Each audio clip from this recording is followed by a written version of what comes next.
سلام، خیلی خوش اومدین به ویدیو جدید. موضوع این ویدیو در مورد اینه که چطوری کارهای تحقیقاتی و کارهای پژوهشی انجام بدیم و چطوری یه ریسرچر بشیم. به زبون خودمونی چطوری پروپوزال و مقاله و اینجور چیزا بنویسیم. و این که میخوام بهتون بگم که خودم چه کاری انجام دادم و تجربیاتم باهاتون در میون بذارم. پس تا آخر ویدیو همراه من باشید چون که چند تا نکته مهم میخوام آخر ویدیو بهتون بگم. خوشحال میشم که ویدیو رو لایک کنید و کانال منو سابسکرایب کنید. بریم که شروع کنیم. اول از همه اینو بگم که من چند روز پیش یه استوری گذاشتم که دارم ورژن انگلیسی مقاله‌مو مینویسم. حالا جلوتر در مورد این که اصلا موضوع مقاله من چیه، چطوری شروع کردم، اینجور چیزا باهاتون صحبت میکنم. ولی وقتی این استوری گذاشتم خیلی‌ها به من پیام دادن که بهمون بگو که چطوری ما هم شروع کنیم، چطوری پروپوزال بنویسیم، چطوری مقاله بنویسیم. و از رشته‌های مختلف بهم پیام دادن، گفتن که ما مثلا ترم 2 ترم 4 می‌خوایم شروع کنیم، چیکار باید بکنیم و از این صحبت‌ها. و من تصمیم گرفتم یه ویدیو درست کنم که توش تمام اینا رو بهتون توضیح بدم. من از رشته‌های دیگه اطلاعی ندارم ولی این چیزایی که بهتون میگم برای تمامی رشته‌های علوم پزشکی به دردتون می‌خوره و حتی شاید رشته‌های دیگه.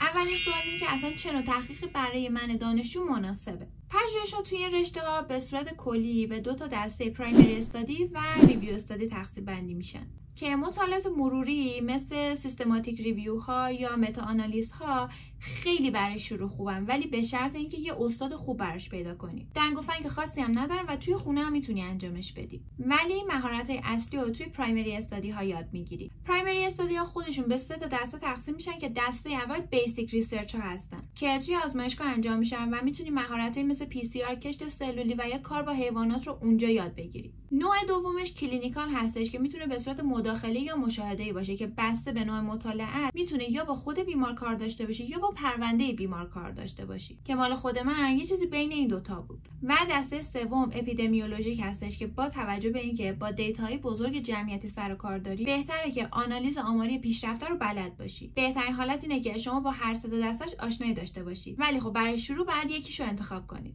روند ریویو آرتیکل ها هم به این صورت هستش که شما باید بشینید کلی مقاله توی یک موضوع مشابه بخونید و یک نتیجه کلی استخراج بکنید و به صورت یک مقاله درش بیارید که حداقل مقاله‌ای که مثلا باید بخونید حدود 100 تا مقاله است. و خب به نظرم این یه مقدار کار خیلی سخت و حوصله سربری هستش. من خودم ریویو آرتیکل دوست ندارم ولی ممکنه که حالا در آینده انجامش بدم. بیشتر مقاله هایی رو دوست دارم که خودم برم داده‌هاشو جمع‌آوری کنم و خودم توی محیط حضور داشته باشم. سوال دوم اینه که حالا برای شروع باید چیکار کنیم؟ ببین 2 تا حالت بیشتر نداره. مورد اولش اینه که تو موضوعتو داری. وقتی موضوعتو داری باید بری یه استاد مرتبط با اون موضوع یا حالا مرتبط با رشته خودت پیدا بکنی و بری باهاش صحبت کنی. فقط اینو یادت نره که بهتره که یه استاد رو انتخاب کنی که تجربه بیشتری داشته باشه و همچنین مقالات بیشتری هم داشته باشه و میری باهاشون صحبت میکنی. این تا اینجای کار. حالت دوم اینه که تو اصلا موضوع هم نداری. پس توی مرحله باید بری یه استادی رو پیدا بکنی که فارغ از هر موضوعی تجربه بیشتر و مقالات بیشتری رو داشته باشه. بعد میری باهاش صحبت میکنی و بهش میگی که با توجه به شناختی که تو از من داری یا اصلا اون استادم تو رو اصلا نمیشناسه، تو خودتو براش توضیح میدی که اصلا ترم چندی، چیکار داری میکنی، چی میخوای شروع کنی، تو چه فیلدی دوست داری که فعالیت بکنی. اینا رو بهش توضیح میدی و بهش میگی که تو بهم یه موضوع معرفی کن و اون موقع استادت بهت یه موضوع معرفی میکنه. اینم تا اینجای کار. حالا توی هر 2 تا مورد به این مرحله رسیدی که تو موضوعتو داری. بعد از اون بعد بری سراغ مرحله پروپوزال نویسی که اگه دوست دارید مراحل نوشتن پروپوزال نویسی رو براتون ویدیو بگیرم توی کامنت ها برام بنویسید پروپوزال. ولی خب میتونید برید توی کارگاه‌های مختلف هم شرکت کنید. پروپوزال رو اگه خیلی روش بخوای وقت بذاری و خیلی با تمرکز انجام بدی و دیگه کارهای دیگه ای انجام ندی در طول روز، میتونی در عرض 1 هفته تا 10 روز کامل انجامش بدی. من خودم تابستون پارسال تقریبا این موقع حتی زودتر بود که شروع کردم به پروپوزال نویسی و تمام وقتم رو روش گذاشتم و در عرض 1 هفته کامل جمعش کردم. ولی وقتی بهتون میگم کامل وقتم روش گذاشتم این که اول صبح بیدار میشدم، مقالات مرتبط میخوندم، متن استخراج میکردم، منابع مختلف رو چک میکردم، جمله بندی میکردم، ویرایش میکردم و خیلی چیزای دیگه و در نهایت در عرض 1 هفته جمع شد. توی مرحله بعدی وقتی زیر نظر استادتون کامل پروپوزالتون رو نوشتید و ایشون هم حالا تاییدش کرد، باید از طریق استادتون توی سایت بارگذاری بشه و شما میتونید روند پیشرفتش رو توی سایت خودتون پیگیری کنید و از موقعی که توی سایت آپلود میشه تا موقعی که تایید میشه بعد 7 خوان رستم رو بگذرونه. از کمیته‌های مختلف و انجمن‌های مختلف بعد عبور بکنه تا در نهایت تایید بشه. و توی این این مراحل ممکنه که چند بار ریوایز بخوره. یعنی اینکه استادی که داره اون رو داوری میکنه چند تا کامنت براتون کنارش میذاره و میگه مثلا این رو درست کن و دوباره توی سایت آپلودش میکنه. شما باید برید اون فایل رو دانلود بکنید، اون مشکلاتش رو برطرف بکنید و دوباره از طریق استادتون توی سایت آپلودش کنید که اینا کاملا طبیعیه، مخصوصا برای بار اول و اصلا نیازی نیست که استرس بگیرید. نگم براتون که مال من دسته یه استادی خورد که الکی فقط دوست داشت ریوایزش کنه و حتی چند بار وقتی من نسخه جدید رو آپلود میکردم براش، اون میرفت نسخه قبلی رو دوباره ایراد میگرفت. واسه چی؟ فقط واسه اینکه روند کار من کنتر بشه. بگذریم از این موضوعات.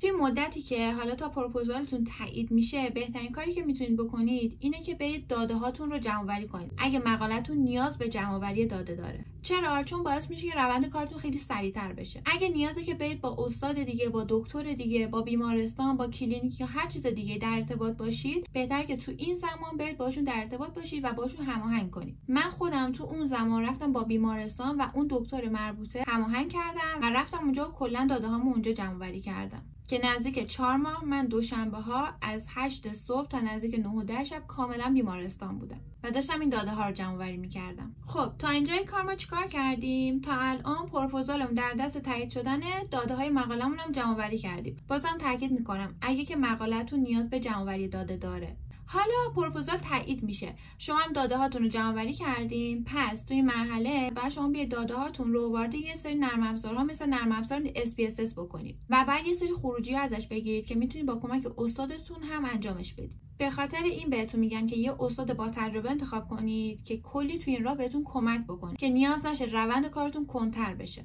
چون خودش خیلی تجربه داره و بهتون میگه که کجای کارتون مشکل داره. بعد از همه اینها باید یک فایل گزارش نهایی که حالا یک قالب آماده‌ای داره که باید بیاید یه سری نتایجی که گرفتید، نمودارها، جدول‌ها و هر چیزی که از اون داده‌ها خروجی گرفتید رو وارد گزارش کارتون بکنید و همچنین بعد یه سری جمله‌ها بنویسید، بعد یه سری نتایج خودتون بگیرید بر اساس همون جدول‌ها. خب یه ذره کار سنگین، طولانی و زمانبری هستش و همین گزارش کار نهایی دوباره بعد به کمیته فرستاده بشه تا تایید بشه. توی فرصت هم شما باید بیاید مقاله انگلیسیتون رو بنویسید و توی قالب‌های مختلف ژورنال‌های مختلف اون رو اعمال کنید و توی ژورنال‌های مختلف اون رو سابمیت کنید، یعنی اون رو ثبت کنید و هر ژورنال بهتون میگه که آیا تو اون ژورنال میشه این مقاله ثبت بشه یا نه. این روند کلی کاره تا اینجا. سوال سوم این که اصلا این چیزا به چه دردی میخوره؟ چاپ مقاله و مهارت‌های تحقیقاتی باعث میشه که رزومت خیلی قوی بشه و رزومه قوی یه سری درها رو به رود باز میکنه که حتی اصلا فکرش هم نمی‌کنی. اگه قصد داری که بعد از فارغ التحصیلی ایران بمونی، ریسرچ کردن مسیر هیئت علمی شدن رو برات خیلی هموارتر میکنه و کمکت میکنه خیلی راحت‌تر وارد دنیای آکادمیک بشی. ولی اگه قصد مهاجرت داری، این اهمیتش چند برابر میشه. توی کشورهای پیشرفته پول توی ریسرچه. بعضیا میان همین ریسرچ رو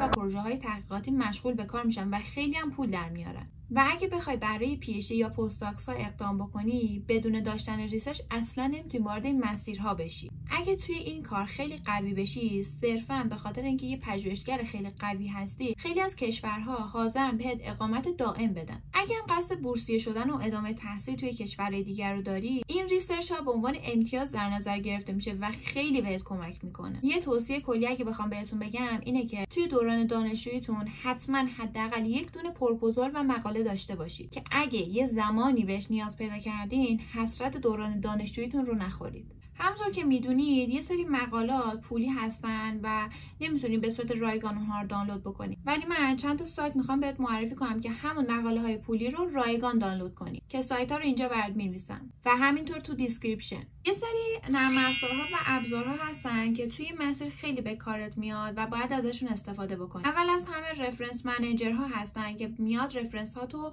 منیج میکنه. اولیش اند نوته که من از این استفاده میکنم و خیلی کار باش راحته و من خیلی بهش عادت کردم. یکی دیگه زوترو هستش که من تازه اسمش رو شنیدم، کاملا رایگانه و با یک کلیک به صورت خیلی راحت میتونی رفرنساتو اضافه بکنی. من تازه اسمش رو شنیدم و اصلا ازش استفاده نکردم. مورد بعدی هم نرم افزار SPSS که باید داده های آمارتو اونجا وارد بکنی و برای خروجی گرفتن و نمودار و جدول و اینجور چیزا خیلی به کارت میاد. برای بحث میانگین گرفتن و چارک و این چیزای آماری. بریم سراغ بحث خودم و این که میخوام مسیرم رو کامل براتون توضیح بدم. من پارسال بود بعد از امتحانای ترم 4 آره 4 بود. خیلی وقت بود که تصمیم داشتم کار تحقیقاتی رو شروع بکنم، ولی همش میگفتم بذار امتحانامو بدم تموم بشه با خیال راحت شروع کنم. به خاطر همین 2 هفته بعد از امتحانات ترم 4 رفتم دانشگاه و یکی از استادام پیدا کردم، باشون ارتباط گرفتم و گفتم که من میخوام کار تحقیقاتی انجام بدم. ایشون هم بهم گفتن که آیا موضوع داری؟ من گفتم نه، من هیچ موضوعی ندارم. گفت توی کدوم فیلد دوست داری که فعالیت بکنی؟ چند تا فیلدو بهم معرفی کرد و من گفتم که فیلد آنژیوگرافی خیلی دوستم توش فعالیت بکنم. ایشون هم به من گفتش که باشه تو برو، یک هفته دیگه دوباره برگرد دانشگاه، من بهت یه موضوع خیلی خوب معرفی میکنم. من رفتم و بعد یک هفته دوباره رفتم دانشگاه. ایشون یه موضوع واقعا خوب معرفی کرد که حالا عنوانش اینه: تریلی هم حملش نمیکنه. ارزیابی دوز جذبی بافت پستان خانم‌ها در آنژیوگرافی تهاجمی عروق کرونری با استفاده از دوزیمتر ترمولومینسانس، که یه سری دوزیمترها استفاده کردم و توی فرآیند آنژیوگرافی که جامعه آماری من فقط خانم‌هایی بودن که آنژیوگرافی انجام میدن، یه سری دوزیمترها استفاده کردم، روی بافت سینه‌شون میذاشتم و در نهایت می‌خواستم ببینم که در طی آنژیوگرافی چه مقدار اشعه دوز رو بیمار دریافت میکنه و چقدر ریسک سرطانزایی بافت سینه رو داره. خلاصه که من اصلا کارگاه پروپوزال نویسی اینا اصلا شرکت نکرده بودم و هیچی هم بلد نبودم. استادم مرحله به مرحله بهم گفت، مثلا میگفت اولی مرحله رو بنویس، برو هر وقت تموم شد دوباره برگرد دانشگاه. من برمیگشتم خونه، اونا رو می‌نوشتم و دوباره برمیگشتم دانشگاه و خلاصه توی یک هفته تقریبا 8 روز تموم شد. پروپوزالم که تموم شد از طریق استادم آپلودش کردیم توی سایت و من توی این فاصله رفتم با اون دکتری که نیاز داشتم باش همکاری کنم با بیمارستان و حالا بخشای مختلف باشون هماهنگ شدم و باشون هماهنگ کردم که من مثلا روزهای دوشنبه میام اینجا. اونم همه اوکی دادن و توی این فاصله من دوزیمتر رو از استادم گرفتم، رفتم بیمارستان، یه سری اطلاعات رو بعد از روی مانیتور در حین انجام آنژیوگرافی بعد یادداشت می‌کردم و بعدش اون دوزیمتر رو برای هر بیمار در می‌آوردم و یه جا می‌ذاشتم و برای بیمار بعدی از جدید استفاده می‌کردم. من از 84 تا دوزیمتر یعنی برای 42 تا بیمار استفاده کردم. توی فاصله که من دوشنبه از 8 صبح و گاهی 7 صبح تا ساعت 9 10 شب من بیمارستان بودم و فقط واسه تایم نهار برمیگشتم دانشگاه، نهار می‌خوردم و دوباره برمیگشتم بیمارستان. یه چیز تو پرانتز بهتون بگم که این بیمارستانی که من توش کار می‌کردم دقیقاً چسبیده بود به دانشگاهم و این خیلی پوان مثبتی بود برای من. و اونجا داده‌هامو جمع‌آوری می‌کردم، دوزیمترها رو روی بدن بیمارا می‌چسبوندم، بعد از آنژیوگرافی درشون می‌آوردم که البته باید بهتون بگم که هر بیماری باید رضایتنامه کتبی رو پر بکنه. اگه خودش میتونه پر بکنه خودش و اگه نمیتونه افراد درجه یکش اون رو باید پر بکنه و توی پرونده‌ای که بعد توی مقالاتت استفاده میشه باید اونها وجود داشته باشه. میگفتم که توی این فاصله که من کلا بیمارستان بودم و روی داده‌های مقالم داشتم کار می‌کردم، پروپوزال من چندین بار ریوایز خورد و حالا بهتون گفتم دلیلش هم چی بود. خلاصه که پروپوزال من تایید شد و تا پروپوزال من تایید شد من همین داده‌ها رو جمع‌آوری کردم. بعدش اومدم داده‌ها رو وارد نرم افزار SPSS کردم و کلش رو برای استادم فرستادم و استادم تمام این نتیجه گیری‌ها رو انجام داد، یه سری خروجی‌ها ازش گرفت و اونها رو برای من ارسال کرد دوباره. و اینکه این روند کار من تقریبا 1 سال طول کشید به خاطر حالا یه سری مشکلاتی که به وجود من، یه سری مسافرتایی که من خیلی رفتم و کلا یه سری درگیری‌ها داشتم که خیلی دیگه وقت نکردم تمام تمرکزم روی مقالم بذارم، وگرنه قطعا توی زمانی کوتاه‌تری تموم میشد. بعد هم دوزیمترها رو ما ارسال کردیم به تهران، یک شرکتی که اون دوزیمترها رو توی دستگاه‌هایی میذاشت و اونها رو خانش میکرد و حدوداً بعد 1 الی 2 ماه اون رو دوباره پس فرستاد و نتایجش رو هم بعد 1 الی 2 ماه پس فرستاد. خلاصه که این نتایجی که برام فرستاده رو دوباره توی یک ستون دیگه توی نرم افزار SPSS وارد کرد و باز هم استادم یه سری خروجی ازش گرفت، یه سری نتایج گرفت و در نهایت من باید از روی اون خروجی‌ها بعد گزارشکار نهاییم رو می‌نوشتم که گزارشکار نهاییم رو دیگه نوشتم و دیگه تموم شده. یه سری جدول‌ها بعد می‌کشیم، یه سری نمودارها بعد می‌کشیم، یه سری متن‌ها بعد می‌نوشتم و